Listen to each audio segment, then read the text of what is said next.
السلام علیکم ورحمۃ اللہ وبرکاتہ۔ محترم ناظرین و سامعین، ہادی اسلام ٹی وی 371 یوٹیوب چینل کی طرف سے خوش آمدید کہتے ہیں۔ امید کرتے ہیں کہ اب تمام احباب اللہ کے فضل سے، اللہ کی رحمت سے ٹھیک ہوں گے۔ اللہ پاک خوش رکھے، سلامت رکھے، آمین۔ بسم اللہ الرحمن الرحیم۔ سورۃ مزمل کا خاص وظیفہ۔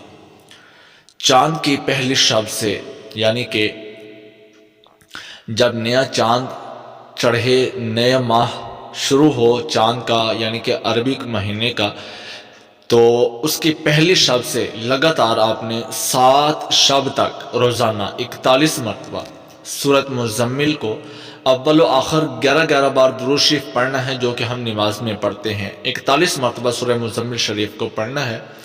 7ویں روز کچھ میٹھا پکا کر غریبوں میں بانٹ دیں، انشاءاللہ 1 ہفتے کا عمل کافی ہوگا۔ کام نہ ہونے پر دوسرے ماہ بھی شروع کر دیں انشاءاللہ۔ اللہ کے فضل سے، اللہ کی بابرکت کلام پر پوری امید ہے کہ آپ پہلی ہی مرتبہ اپنی مراد کو پہنچیں گے۔ اگر پھر بھی نہیں، آپ کو کوئی بھی جس مقصد کے لیے کام کر رہے ہیں اگر پورا نہیں ہوا، تو آپ دوسرے ماہ کو پھر آپ پہلی شب سے چاند کی شروع کر سکتے ہیں۔ اللہ پاک عمل کی توفیق عطا فرمائے، اللہ پاک آپ سب کے لیے آسانیاں پیدا فرمائے، آمین ثم آمین۔ تو ناظرین و سامعین، اس عمل کو صدق دل سے کامل یقین کے ساتھ ایک مرتبہ ضرور آزمائیے، اللہ پاک اپنا ضرور کرم فرمائیں گے۔ مزید وظائف، احادیث اور اسلامک ویڈیوز کے لیے چینل کو سبسکرائب ضرور کر دیجیے۔ جزاک اللہ خیر، السلام علیکم ورحمۃ اللہ۔